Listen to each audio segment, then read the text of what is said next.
Hello student, इस video में मैं आपको सामाजिक अध्ययन विषय की पाठ योजना बताने जा रही हूँ, जिसका प्रकरण है विविधता में एकता। तो सबसे पहले इस प्रकार का फॉर्मेट हम बना लेंगे। विद्यालय का नाम, कक्षा, दिनांक, विषय, कालांश, प्रकरण और समयावधि। अब देखते हैं इस प्रकार से फॉर्मेट हम बनाएंगे। उद्देश्य, अपेक्षित व्यवहारगत परिवर्तन। उद्देश्य में पहला उद्देश्य है ज्ञान, विविधता में एकता से संबंधित तथ्यों की पहचान करवाना।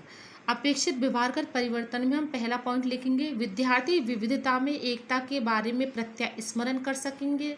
विद्यार्थी विविधता में एकता के बारे में प्रत्याभिज्ञान कर सकेंगे। दूसरा उद्देश्य अवबोध, विविधता में एकता से संबंधित तथ्यों की नियमों का अवबोध करवाना। इसमें पहला पॉइंट है, विद्यार्थी विविधता में एकता से संबंधित विभिन्न तथ्यों की व्याख्या कर सकेंगे। विद्यार्थी विविधता में एकता से संबंधित विभिन्न तथ्यों का वर्गीकरण कर सकेंगे। तीसरा उद्देश्य है ज्ञान उपयोग, विविधता से संबंधित ज्ञान का प्रयोग विकसित करवाना। अपेक्षित व्यवहारगत परिवर्तन में हम लिखेंगे पहला पॉइंट, विद्यार्थी विविधता में एकता से सीखे गए ज्ञान को अपने भावी जीवन में आवश्यकता अनुसार उपयोग कर सकेंगे। दूसरा है, विद्यार्थी विविधता में एकता से संबंधित तथ्यों से निष्कर्ष निकाल सकेंगे। अब चौथा उद्देश्य है कौशल, विविधता में एकता प्रकरण में व्यावहारिकता अर्जित करवाना। अब इसमें पहला पॉइंट है, विद्यार्थी विविधता में एकता से संबंधित तथ्यों को चार्ट द्वारा प्रदर्शित कर सकेंगे। विद्यार्थी विविधता में एकता से संबंधित तथ्यों को एकत्रित करके तालिका तैयार कर सकेंगे। अब आगे देखते हैं, हम अगला पॉइंट है अभिरुचि, विविधता में एकता के अध्ययन में रुचि अभिव्यक्त करवाना। इसमें फर्स्ट देखेंगे हम, विद्यार्थी विविधता में एकता के अध्ययन में रुचि ले सकेंगे। विद्यार्थी विविधता में एकता से संबंधित विषय पर विचार विमर्श कर सकेंगे। अब अगला उद्देश्य है अभिवृत्ति, विविधता में एकता से संबंधित सकारात्मक दृष्टिकोण विकसित करवाना। इसमें पहला पॉइंट है, विद्यार्थी विविधता में एकता से संबंधित तथ्यों के प्रति सकारात्मक दृष्टिकोण की भावना का विकास कर सकेंगे। दूसरा पॉइंट है, विद्यार्थी विविधता में एकता से संबंधित तथ्यों के प्रति समीक्षात्मक दृष्टिकोण का सही निर्णय ले सकेंगे।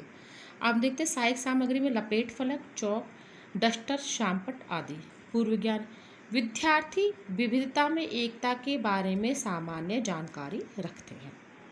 अब आगे हम देखते हैं प्रस्तावना। प्रस्तावना में इस प्रकार से फॉर्मेट हम बना लेंगे, छात्र अध्यापिका क्रिया, छात्र क्रिया। छात्र अध्यापिका क्रिया में फर्स्ट पॉइंट है, हम किस देश में रहते हैं। छात्र क्रिया में लिखेंगे हम भारत। दूसरा प्रश्न है, भारत में मुख्य रूप से कौन कौन से धर्म के लोग रहते हैं। हिंदू, मुस्लिम, सिख, ईसाई आदि। तीसरा प्रश्न है, भिन्न भिन्न प्रकार के लोगों से समाज में किसका निर्माण होता है। समुदाय। चौथा प्रश्न है, समुदाय में सबसे अधिक क्या पाई जाती है। विविधता। फिर पांचवा प्रश्न है, विविधता के बारे में आप क्या जानते हैं। तो ये हो जाएगा समस्यात्मक। उद्देश्य कथन, आज हम विविधता में एकता के बारे में विस्तार पूर्वक अध्ययन करेंगे। शिक्षण बिंदु, इसमें पहला शिक्षण बिंदु है भारत में विविधता, दूसरा है विविधता में एकता और तीसरा शिक्षण बिंदु है विविधता में भेदभाव। अब आगे इस प्रकार का फॉर्मेट हम बना लेंगे, क्रम संख्या, शिक्षण बिंदु, छात्रा अध्यापिका क्रिया, छात्र क्रिया, विधि प्रविधि, सहायक सामग्री और शामपट सार। शिक्षण बिंदु में फर्स्ट शिक्षण बिंदु है भारत में विविधता। छात्रा अध्यापिका क्रिया में पहला प्रश्न हम लिखेंगे, प्रस्तुत चित्र किसका है। छात्र क्रिया हम लिखेंगे विविधता। अब इस प्रकार से चित्र हम बना देंगे, इस चित्र का आप स्क्रीनशॉट भी ले सकते हैं। दूसरा प्रश्न है, भारत में भिन्न भिन्न धर्मों के लोग कौन कौन सा त्यौहार मनाते हैं। होली, दिवाली, क्रिसमस, ईद आदि। तीसरा प्रश्न है, भारत में विविधता से आप क्या समझते हैं। छात्र क्रिया में आ जाएगा संभावित उत्तर। विधि प्रविधि में प्रश्नोत्तर प्रविधि। अब हम देखते हैं छात्रा अध्यापिका कथन। ये हमें छात्रा अध्यापिका क्रिया में लिखना है। भारत विविधताओं का देश है। हम विभिन्न भाषाएं बोलते हैं, विभिन्न प्रकार का खाना खाते हैं, अलग अलग त्योहार धर्मों का पालन करते हैं। इसके विभिन्न भागों में भौगोलिक अवस्थाओं, निवासियों और उनकी संस्कृतियों में काफ़ी अंतर है। कुछ प्रदेश अफ्रीकी रेगिस्तानी जैसे तप्त और शुष्क हैं, तो कुछ ध्रुव प्रदेश की भांति ठंडे हैं। देश के निवासियों के अलग अलग धर्म, विविधतापूर्वक भोजन और वस्त्र उतने ही भिन्न हैं जितनी उनकी भाषाएं। छात्र क्रिया में हम लिखेंगे छात्र ध्यानपूर्वक सुनेंगे। विधि प्रविधि में आ जाएगा व्याख्यान विधि। श्याम पट्टसार में इस प्रकार से ब्लैक शीट पर हम लिखेंगे भारत में विभिन्न प्रकार की भाषाएं बोली जाती है, उनकी संस्कृतियों में काफ़ी अंतर है। अब ये तो हो गया हमारा फर्स्ट शिक्षण बिंदु। अब हम देखते हैं सेकंड शिक्षण बिंदु हमारा विविधता में एकता।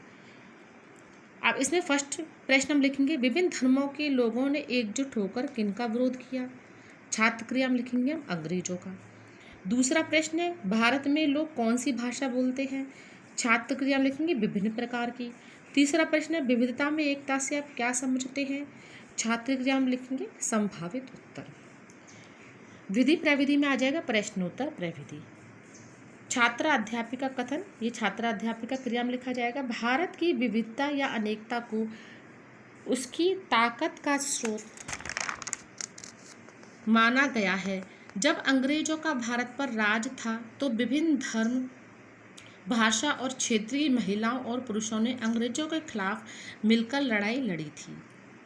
भारत के स्वतंत्रता संग्राम में अलग अलग परिवेशों के लोग शामिल थे। उन्होंने एकजुट होकर अंग्रेजों के खिलाफ विरोध किया।